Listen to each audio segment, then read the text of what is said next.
Hello and welcome to Healthy Aging. This is a transparent conversation about older adults' mental health with the founders of ConnectCareHero and also Happy Graham. Our collective aim as founders is to really serve as a resource to senior living organizations, caregivers, and of course older adults. As a society, we're all pausing this month for mental health awareness, and I think I speak for everyone when I say never before has our product and services have been more important. You know, according to the World Health Organization, more than 20% of older adults 65 plus, that's over 40 million older adults, are living with some form of mental illness and dealing with it on a regular basis. These include, but not limited to, anxiety, depression, dementia, substance addiction, and so much more. And some key contributing factors to this include social isolation, mobility reduction, as well as loneliness, and social economics policies are all falling into place. This is why I'm excited for the work that we're all doing, and we would love to take you on a journey as to how we got here and how we're helping older adults lead a healthier mental health. I'm Tonu Waya, the CMO and co-founder of ConnectCareHero, and today I have with me. Hi everyone, my name is Osvaldo. I'm the co-founder of ConnectCareHero, and we're helping tackle social isolation through culturally relevant programming. Hi, my name is JP Helgens, and I am the co-founder for Happy Graham, a family-led business, and we are a car delivery service for senior living communities. Our goal is to help seniors feel more happy by receiving more meaningful mail. Love it. And how's it going, everyone? My name is Bob Lee. I'm the co-founder and CTO of ConnectCareHero.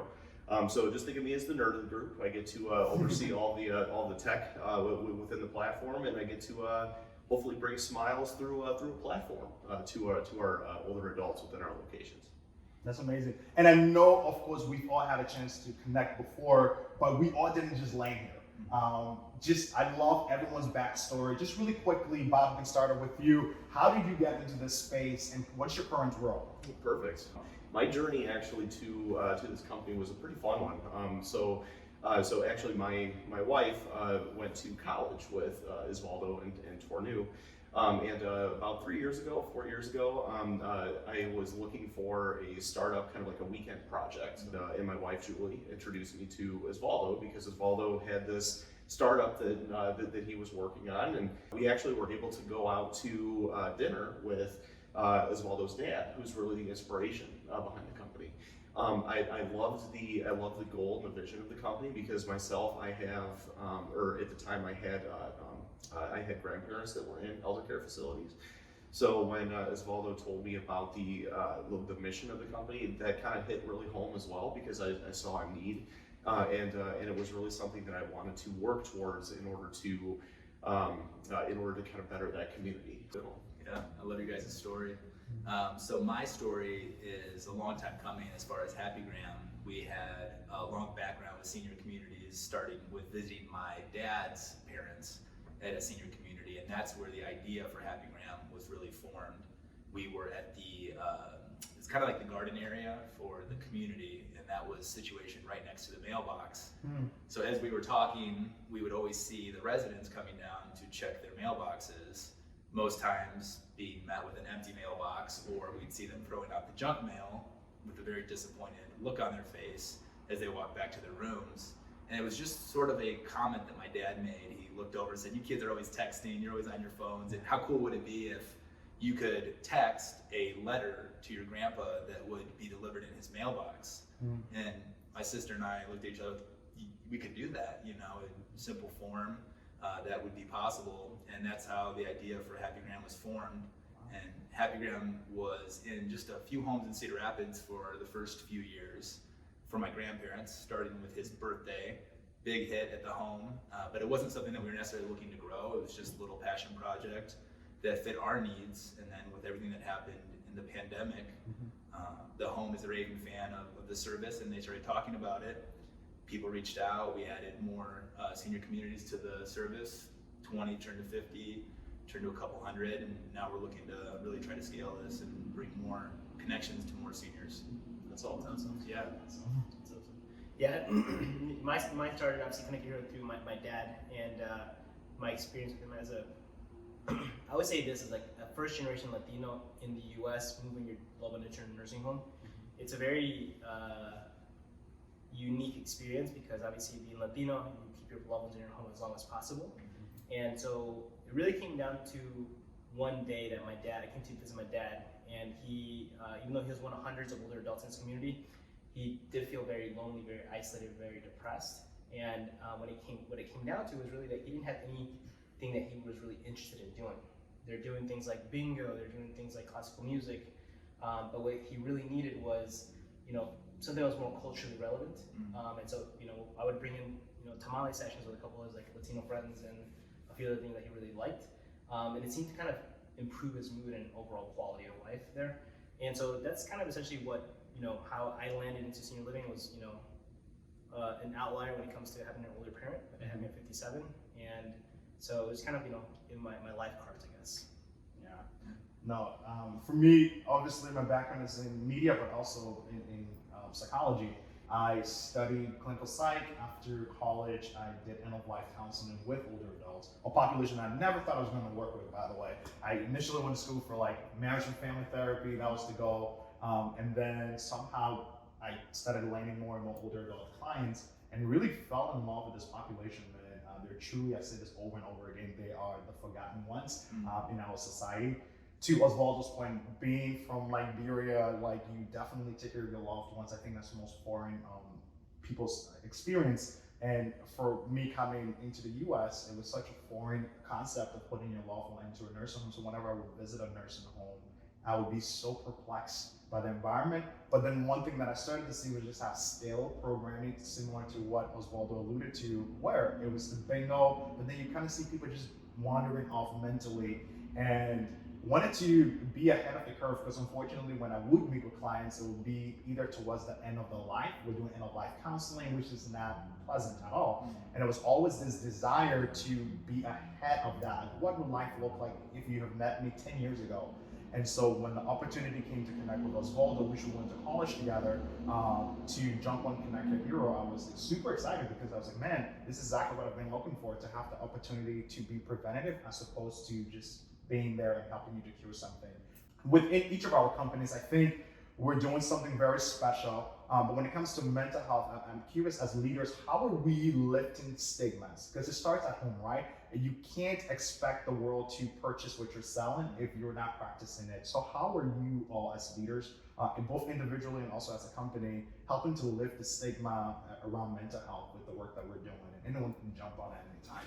Yeah, when I was first thinking about that, my thought is that with mental health, it's more about perception or even the feeling of being judged, even if it's not necessarily there. So if you think that there's a negative connotation with mental health, I feel like you're not going to be as likely to open up and talk about those issues. And so the way that I'm trying to lift that stigma is really just starting with myself, I suppose, is trying to be more open. And I know we've all had great conversations about this roller coaster of entrepreneurship, the ups and downs, the emotions. And when someone, whether it's you or me, opens up and is vulnerable, it really opens the door for others. So I feel like by starting with yourself, it's kind of like that saying with the oxygen masks, you put on yours first. And I feel like that translates to a lot of areas of life, but especially this, where if you're vulnerable and you're open to that, I feel like people will be more open to facing those issues or talking about them themselves in a way, which lifts the stigma. Yeah. No, I definitely agree. I actually got called out by one of our interns this year because here I am preaching oh yeah, mental health. I'm the mental health guru. Not really, but and I'm telling him how important it is to take lunch breaks and all that stuff and to pause. And he looks at me one day. He's like, "You don't even take a lunch break." And I was like, "Yeah, dude." He was like, "What? Did you eat breakfast this morning?" And I was like, "No." He's like, "It's 4:00." Yeah. And I was like, "Oh. Okay." Yeah. So it is important. I think for me, one thing that I'm learning as leaders, people are watching you. You can't be telling folks to take care of themselves and you're not self-caring. As much as we want to, and it's so easy, of course, to get sucked into that. You want to drive, you want to push the company, but I think it's so imperative to pause and to really time to digest what's happening around you, because that will only refuel you to be ready to go. So that's one lesson I definitely learned from my intern this year. It's just important to That's pause. cool too. It's like almost came full circle, because I don't think if you wouldn't have talked about the importance of mental health, I don't think he would have been as open to say back to you. That's true. He wouldn't have challenged you had you not put that out there. That's cool. very true. Yeah, I think that you guys remember I had this conversation with you guys last year, but I was like, guys, like, you know, we're in this entrepreneurship world, right? This like startup world, it's roller coasters, ups and downs. And I think the way, at least I find myself kind of like balancing that the best way is you know, that rule like kind of puts like, you know, get at least 6 hours of sleep. Doesn't matter what time you get. I was going to say I was that like, before I you remember, go. because we're all like very busy. You know, sometimes we're up in the morning super early. You know, it doesn't matter. Like, you know, get those 6 hours of sleep, because, I mean, it goes back to like our product, right? You know, one of the things we do that's beautiful about our solution is that, you know, we ask those very invasive questions. Hey, how did you sleep last night? Because if you didn't sleep well, that means that there's other things going on, whether it's mental, physical, you know, health-wise. And so for us, you know, I think that's one of our rules. We try to keep up, and we do check-ins, but it's definitely, I believe in that. It's convicting. It's hard for you to administer a questionnaire to older adults as to how did you sleep last night, and then you're asking yourself, how did I sleep last night? It's like, in a way, there's like this conviction thing. Yeah. So true. Yeah, I actually I really appreciated you bringing that up, and like, so as a team, we had that conversation a couple times, because when we first started this, it was a little bit of a joke that, you know, Bob works from, you know, myself, I work from, you know, like midnight until like 4 in the morning, 5 in the morning. And like it kind of turned into a little bit of a joke that like those were my working hours, and because they were, I was putting in a lot of time off hours. And I can remember Osvaldo had mentioned at one point, like, you know, 8 hours of sleep, you know, like to try to actually get some sleep, and I just laughed it off. And I actually took a step back a couple times and reflected on it, and I realized that when I was putting in work like that, it would affect my next day.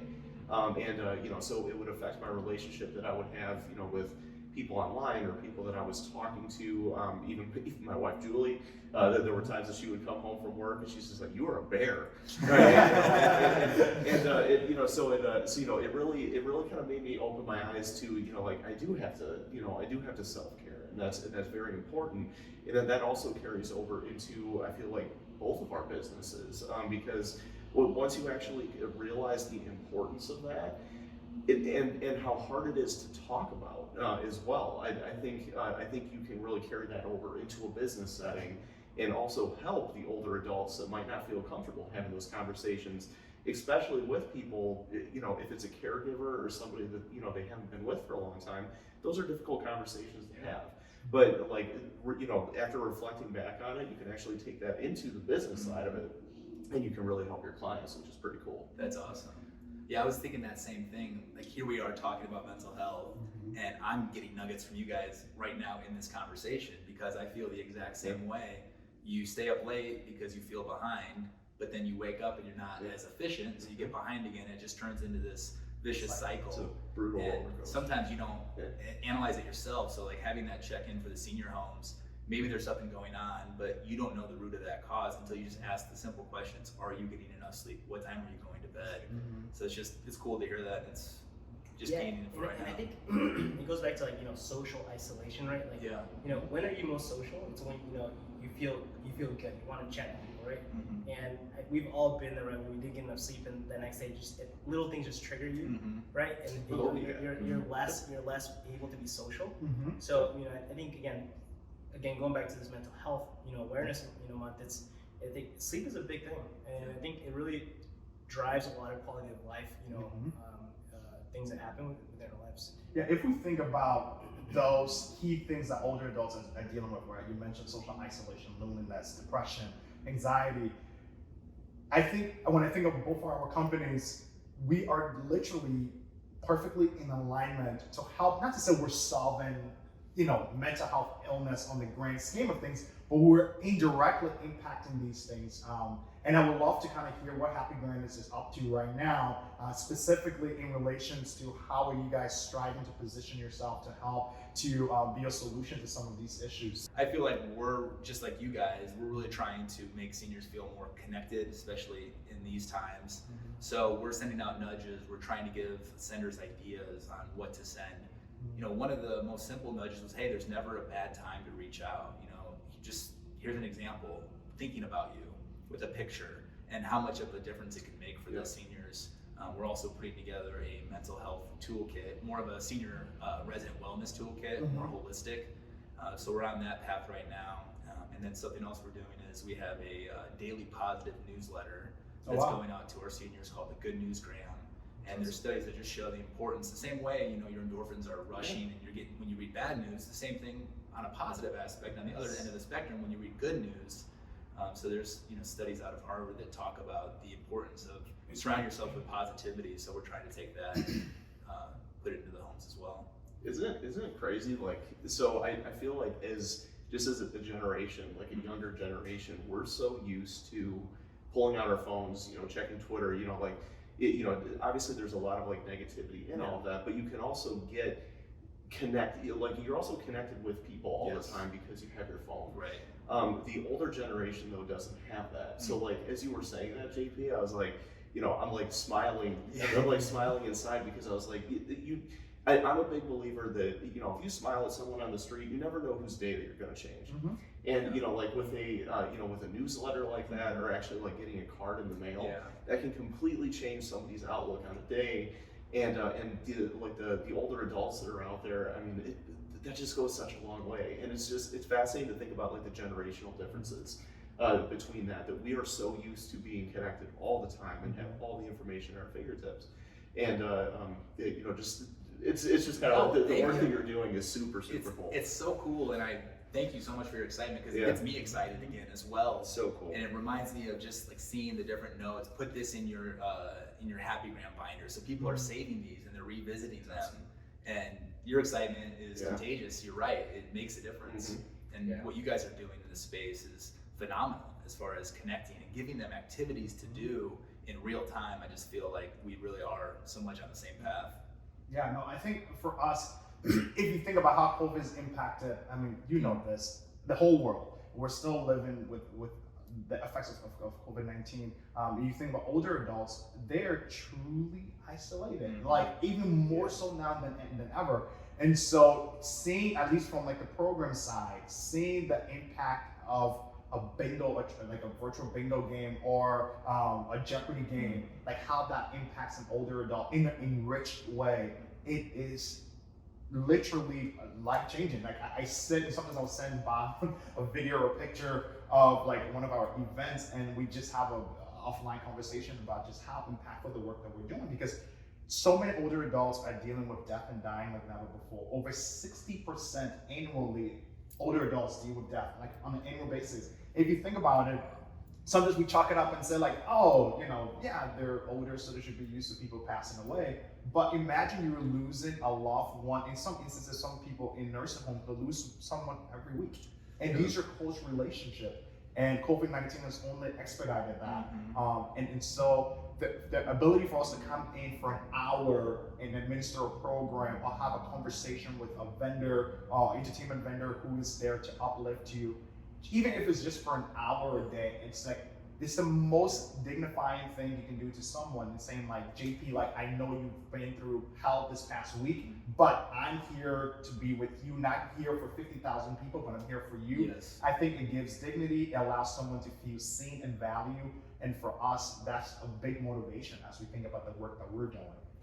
Yeah, it's so powerful. Yeah, I think what excites me about the work we're both doing here is that we're all connecting older adults in some fashion, right? Yes. And I think when it comes to your business, it's you know, you're taking like the old school kind of original, hey, let me receive a letter, and you know, you feel good about reading it, right? Like that's an awesome feeling, you know. I love the work you're doing. And when it comes to our side, you know, it's like, you know, it's how do you, for us, how do we provide great programming, but also in a way that it's very relevant to the people, right? And I think that's another thing too, is like there's activities department, life enrichment department teams that they're there to create enriching environments, right? But I think what sometimes doesn't get delivered is the data, right? Like, hey, who's most at risk out of everyone that's participating? Don't just do a bingo but not capture the good data you need to tell who you really need to work on. Yeah. So I think that, it excites me because I think at the end it really goes down to tackling social isolation, mental illness, mental health illnesses, because activities, connection is kind of that front door to help solve it. Yeah. So. I feel like that's what's so powerful about ConnectCareHero too, is because just like the quiet student might not get the attention, same way in these communities where there might be somebody who's not participating in the bingo, but if you give them the data on one of your guys' sessions and they see this person has never attended or this person is been attended once, and it correlates and it can give them an actionable step to take. So I think that's really powerful. And even finding out, after hundreds of sessions, right, which ones actually worked, right? Yeah. That's like the that. most powerful thing, because you can do as many sessions you want, but you got to find out which one did, for example, like my dad, which one did Mr. Montalongo really enjoy, and he was actually high engagement, because we need to do more of that, right? Because what does that mean for a nursing home at the end of the day? It means better quality of life for the residents, but also length of stay and different things that help them make these decisions. So Yeah, because you can have 50,000 program going on, but if it's not registering to me, Right. you're just wasting time and resources Yep. at the end.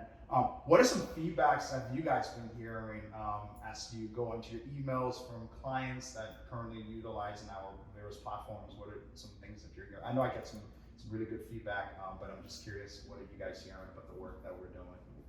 Yeah. Who wants to start? Go ahead, Jim. We're putting some of it on our homepage right now, but the people that reach out, and that's really just like your excitement right there, it charges you up. So when we get those emails, it really charges me up as well. Obviously through the pandemic, it's been exacerbated, but we've had comments come in, hey, you've saved my mother through this. Like, she loves looking at her happygrams every day. That's awesome. We've had dementia patients that it's almost creating like a memory book or a picture book. So someone will set a picture of the son, this is Tim, my son, this years old, and they'll review that and they'll look at it and they'll have more meaningful conversations because they're able to do that quick little flashcard before an interaction. So we've had people send us $100 out of nowhere, like, hey, thank you so much for providing this service. And it's unbelievable, and it really does just mean the world to us. Even a message from some of the homes, like, I just wanted to say thank you for providing this service. That random email that took her no time and she probably didn't think anything about really did mean the world to me and my family.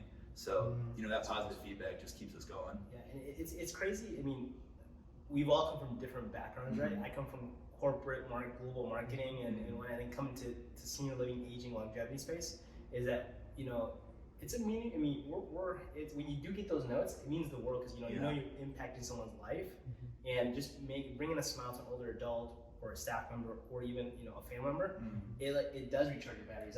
I remember the first year or two, we would get like a couple of messages back and forth, and we were heads down working 24/7, and we got that note and we got recharged for the next year. Yes. It's like it's that kind of feeling. That means it's amazing to work in this space. Yeah, like my family will be texting back and forth when those emails come in. Screenshot, do you see this? Like, how cool.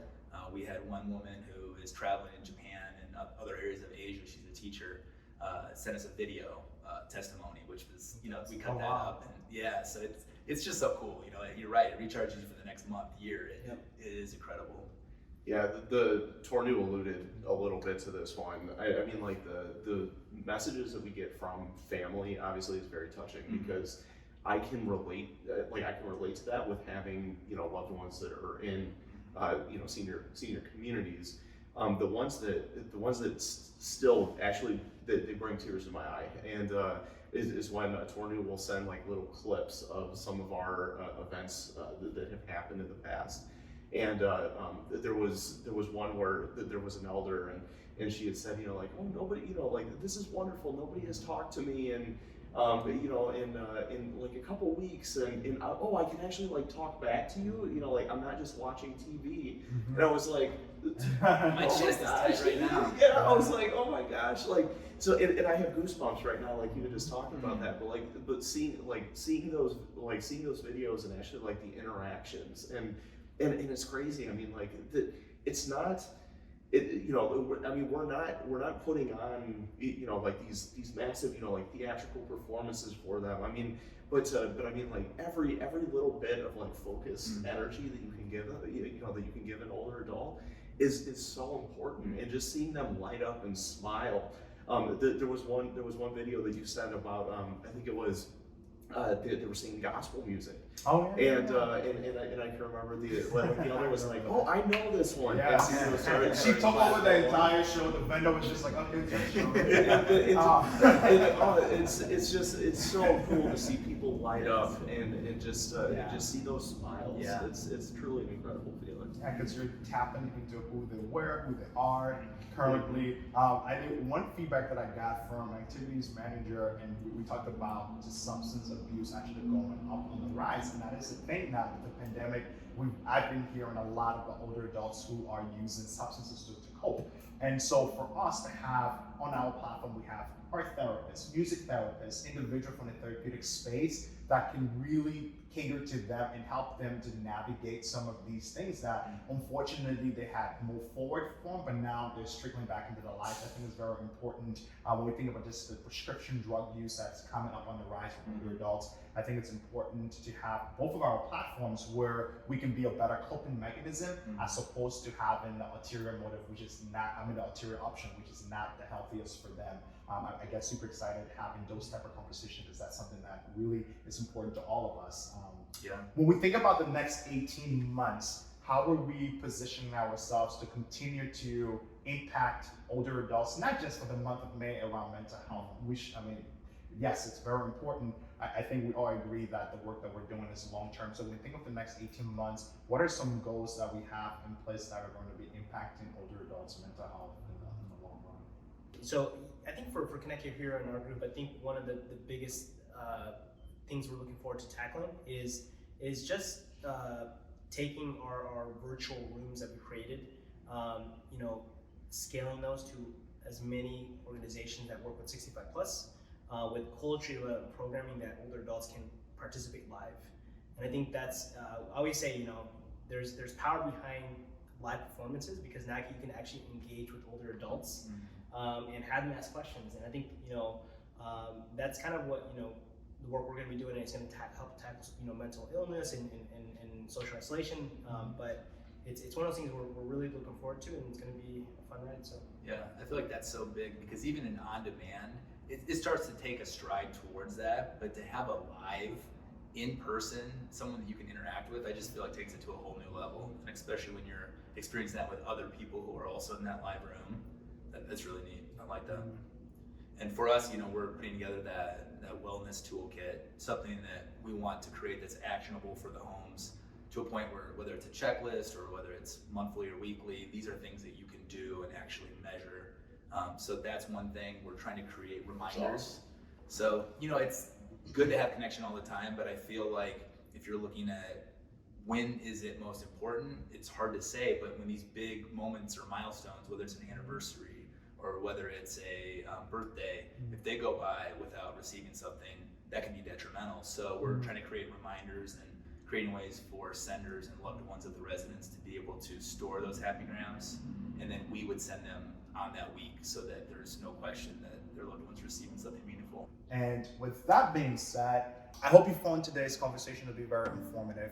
To learn more about how ConnectCareHero and Happy Grand can impact your community's social and mental health, please visit us at ConnectCareHero.com or happygrand.org. Thank you. Thank you. Appreciate it, guys.